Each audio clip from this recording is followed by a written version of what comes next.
Prophetic Times Off-Grid Survival Living. We're so glad you're here. Again, we are with Danna Gresellchen, and she is here for the third time. Third time's a charm. We tried this a little earlier, so please pardon us as we were getting our little ducks in a row because we've had some technical difficulties.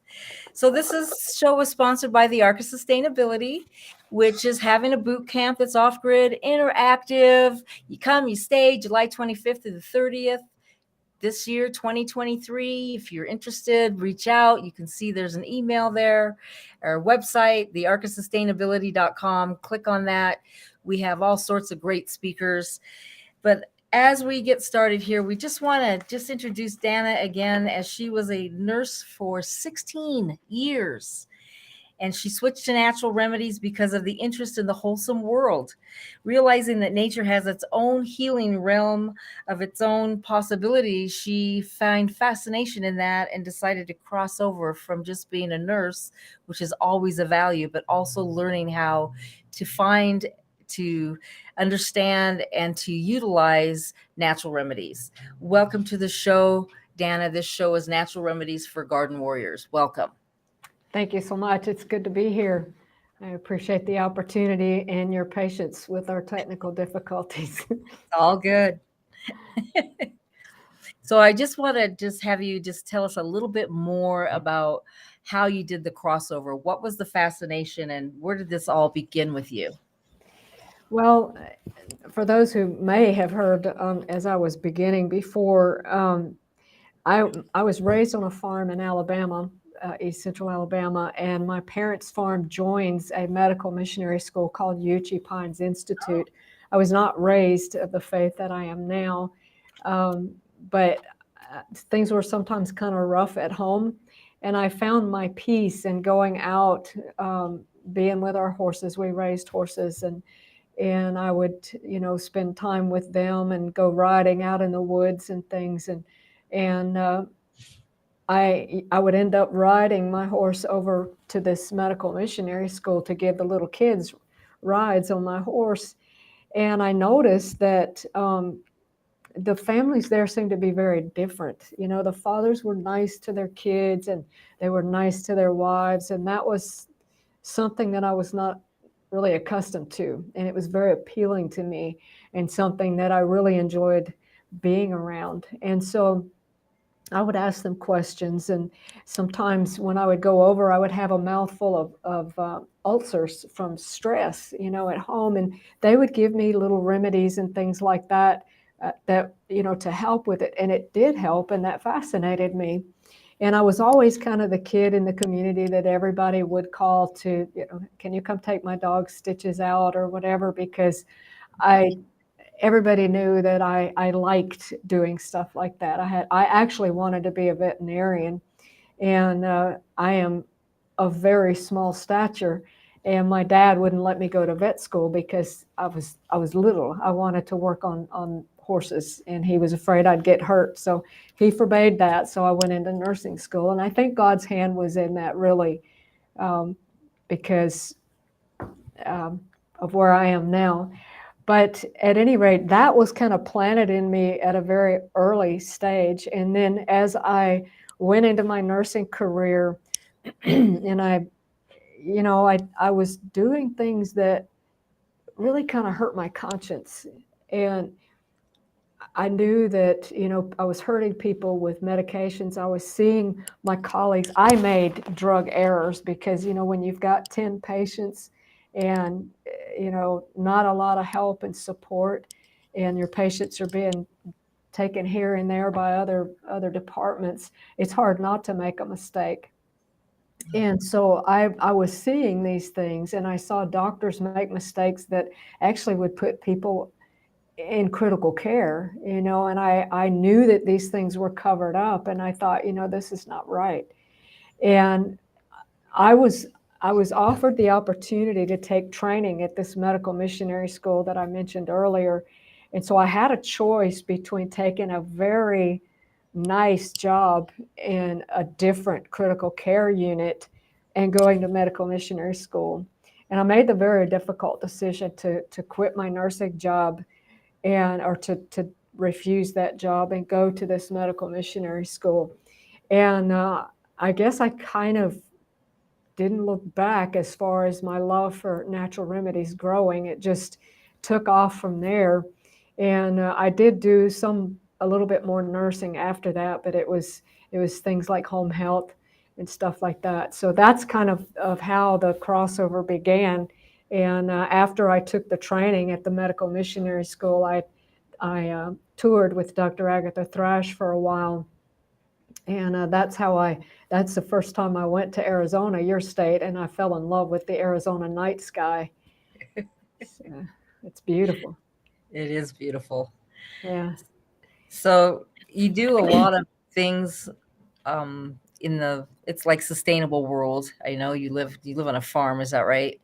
With your husband and Well, we had a farm. We actually had a farm in Kentucky, and we actually did camp meetings and stuff like what you're doing.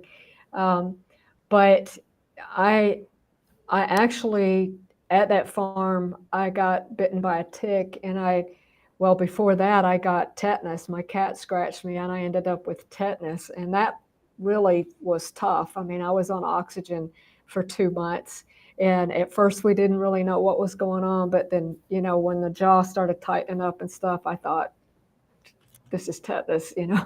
So yeah, I had to go through some treatment for that. And if I had known then what I know now, I would have done just totally natural remedies. But I took the human immunoglobulin, and I'm not telling anybody else what to do. But I was on a heavy metal detox, taking high dose vitamin C when I actually the injury that I contracted tetanus from occurred. And when I titrated my vitamin C levels back down that I became symptomatic.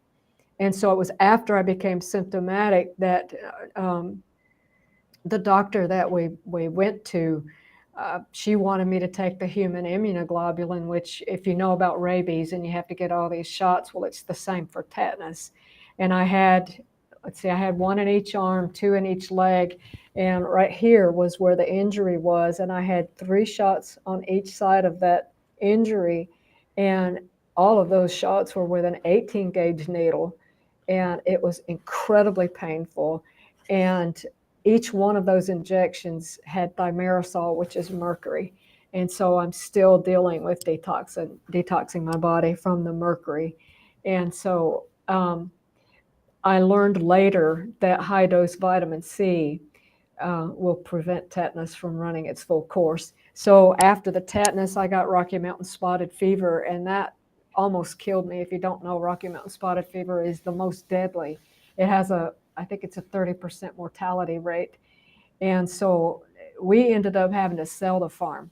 So currently we are splitting our time between my mother in Alabama and my husband's mother in North Dakota. We spend wisely the winters in Alabama. So No kidding. yeah, no kidding is right. North Dakota's been hammered by blizzards this winter.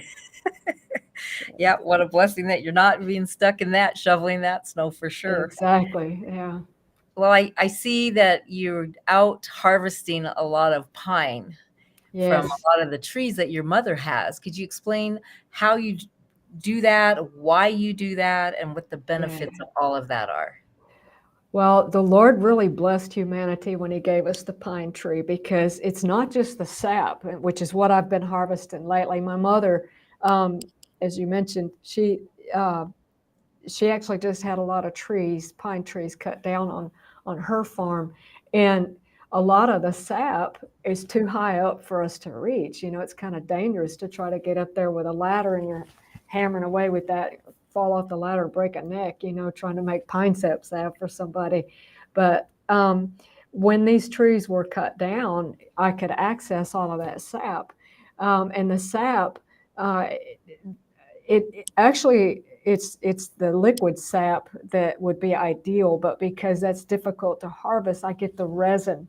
Like if a tree is injured, struck by lightning, or run into by something or whatever, it produces this sap to heal itself.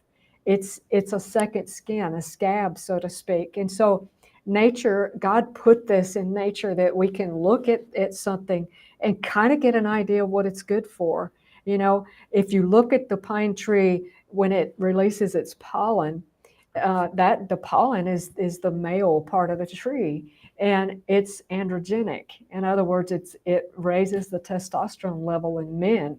And then if you look at the sap, it's good for skin problems. And so if someone has cuts, scrapes, especially like road rash, clean cuts and stuff like that, the pine sap salve is not only antibacterial, but it also helps to reduce pain. It's analgesic as well, and it helps to actually, it's so sticky, it actually will stick the wound edges together. You can put that in a wound and pull it together like with butterflies, or make your own butterflies with tape or Band-Aid or what have you, and you can really well approximate the edges of a wound.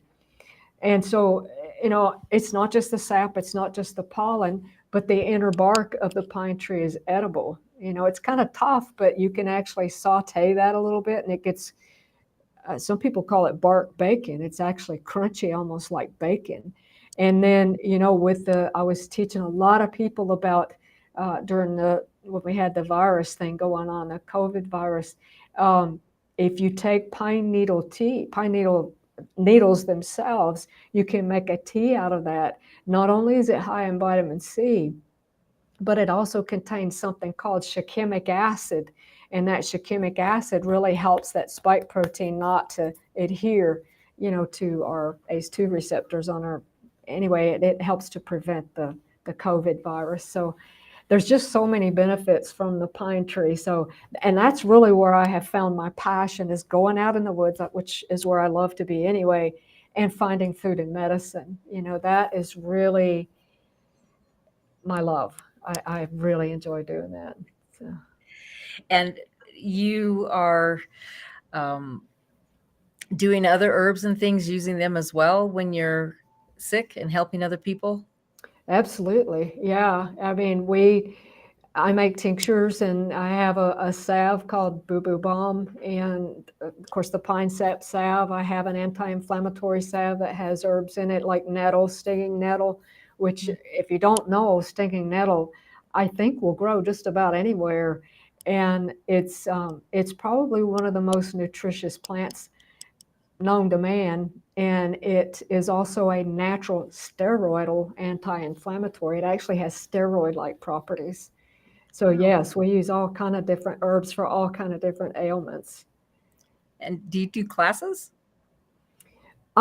Yes, we travel some and speak. I've been trying to recover from the Rocky Mountain spotted fever, and after that, I got mold toxicity, which really almost finished me off. Um, so I've been lately, the last, probably year, just trying to recover from that. And so I haven't been traveling as much, but I've done a lot of Zooms. I do Zoom classes. I do Zooms for churches. And when we had our farm in Kentucky, we had a ministry building where a lot of homeschoolers would come, and we would take their kids out and show them different herbs in the wild, and how to use them, what's edible, what's medicinal. So that was a lot of fun. I enjoyed having the kids. That's cool. And so when you do these Zooms, can they sign up for your Zoom, or how does that work if someone wants to kind of get more connected with you? Most of the time that's invitational. Sometimes I do Zooms. I just, decide I need to do a Zoom class on that, and I'll just do it and record it and then upload it to the YouTube channel, so people can utilize that later. My philosophy really is, freely you've received, freely give. God has been so gracious to teach me these things, and I just want to put information out there for people. My husband and I are self-supporting, and God has been so good to us. We don't lack, and I love doing things that way, just to help people that may not be able to help me. And so, anyway, maybe I got a little off tangent there, but Oh, it's good. Very good. So if somebody wanted to buy some of your products, how would they get a hold of you? well, you can contact me through our webpage at Closure for Jesus, and it's all spelled out. Closure, the word closure, for, FOR, Jesus.com. And you can email me there. Our ministry email address is closureforjesus@yahoo.com. But on our webpage, we have a store tab, and we have our own branded. My specialty, kind of, I'm almost ashamed to say this, but in Jamaica, they call me the liver lady because I talk so much about liver cleansing and detox. And I was very grateful that they didn't name me the parasite lady, because my specialty is parasite detox. Okay. I have a parasite detox kit on our web store that has become very popular. It's hard to keep it in stock, and it's extremely effective. And I have a write up on under the blog tab on our webpage. There's a write up on actually how to do the parasite detox, and I also have some videos about that. I have a playlist on our YouTube channel, which is under my name. It's at Danna Gresellchen on YouTube. And there's a playlist on there on the liver with a lot of good information about how to care for your liver. People just don't understand. If they would just address liver health, they would be so much better off. So many things can be prevented by keeping the liver clean. Very good. Yeah. Well, I just love having you here. You're also a speaker at the Arc of Sustainability coming up in July, and Yes, looking forward to it. you'll be teaching people how to make a salve or what to Right. do. You're going to be some hands-on interactive training. So I think that'll be exciting for the guests. And, we just want to be able to get the word out there that there's always a way, because we never know when something could prevent us from being able to go to a doctor or a Right. hospital. And always to have someone like you around is like gold. It's unbelievable. The And to Lord. be able to teach what you teach and share what you share. So you're equipping people to be equipped to go out and serve. And I think that's absolutely beautiful. We watch Amen. you on YouTube. We see you all through things. You're amazing. Praise the Lord. That's all I can say. He took a lump of clay and did something with it, so I'm glad for that. So Amen. Well, I just want to thank you for being on our podcast today. And that's it's my pleasure. Danna Gresellchen, Perfect. Closure for Jesus at yahoo.com if you want to Yes. connect, and Yes. closer for Jesus.com. Closure. Closure. Closure for Jesus, Closure. Yeah. right? Okay. If you want to get connected with her store, and if you want to see her in person, you can always check her out on YouTube, or you can come to the event and see her as she does what her magic. We're just so grateful to have you here and be connected. And thank you for being on our show. Thank you so much. It Do was a you have pleasure. anything you'd like to say before we close? Any last things? Well, I think if I could say one thing, there's a fellow preparedness instructor. His motto is, "It's not if, but when." And so the more that you learn about how to take care of yourself and how to do it with things that you don't have to buy from the store, Yeah, better off you're going to be with what's ahead. I agree. Thank you for Yes. those words of wisdom. Thank you Yes. for being on our show.